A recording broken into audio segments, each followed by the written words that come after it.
ஆளுங்கட்சியை சேர்ந்த திமுக ஊராட்சி மன்ற தலைவரை நகை திருட்டில் ஈடுபட்டால் இந்த ஆட்சி உருப்படுமா என்று அதிமுக பொதுச் செயலாளர் எடப்பாடி பழனிசாமி விமர்சித்துள்ளார்.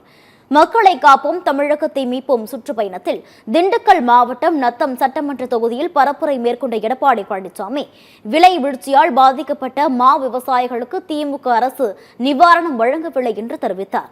அதிமுக ஆட்சியில் விலை வீழ்ச்சி ஏற்பட்டால் மா விவசாயிகளை பாதுகாக்க நடவடிக்கை எடுக்கப்படும் என்று உறுதியளித்தார். மேலும் விவசாயிகள் உற்பத்தி செய்யும் புள்ளியை பாதுகாக்க குளிர்பதன கிடங்கு அமைத்து கொடுக்கப்படும் என்று எடப்பாடி பழனிசாமி வாக்குறுதியளித்தார். இந்த அரசாங்கம் பாதிக்கப்பட்ட மா விவசாயிகளுக்கு நிவாரணம் கொடுக்கப்பட வேண்டும். 1 கிலோ 13 ரூபா மாம்பழத்துக்கு விலை கொடுக்க வேண்டும் அப்படின்னு நாம கோரிக்கை வச்சோம். இந்த அரசாங்கம் முழுமையா செயல்படுத்தல. அதிமுக ஆட்சிக்கு பிறகு இந்த மா விவசாயிகள் இப்படிப்பட்ட விலை வீழ்ச்சியிலிருந்து மீட்டெடுக்கப்படுவார். அப்படி விலை வீழ்ச்சி பொழுது நிவாரண விவசாயிகளுக்கு அளித்து காப்பாற்றப்படுவார். அதே போல இந்த பக்கம் புலி அதிகமா விளைச்சல் அதிகமா இருக்குது. இங்கே இந்த புலி பாதுகாக்க வேண்டும், அதற்காக குளிர்பதன கிடங்கு வேண்டும் கேட்டிருக்காங்க. அதிமுக ஆட்சிக்கு குளிர்பதன கிடங்கு அதிமுக ஆட்சியில விவசாயிகள் உற்பத்தி செய்யப்படுகின்ற அந்த புலியை பாதுகாப்பாக வைத்து விலை ஏறுகின்ற பொழுது விற்பனை செய்யக்கூடிய நிலையை உருவாக்குவோம்.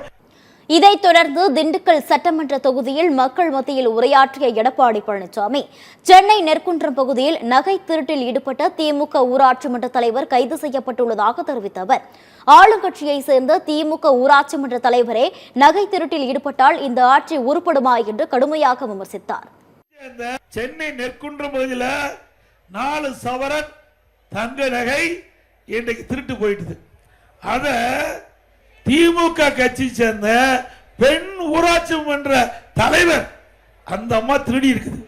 இந்த ஆட்சி உருப்படியாகுமா? நேற்றைய பரப்புரையின் இறுதியாக நிலக்கோட்டை சட்டமன்ற தொகுதியில் பேசிய எடப்பாடி பழனிசாமி திமுக ஆட்சியில் வாட்ஸ்அப் மூலம் கஞ்சா விற்பனை நடைபெற்று வருவதாக குற்றம் சாட்டினார்.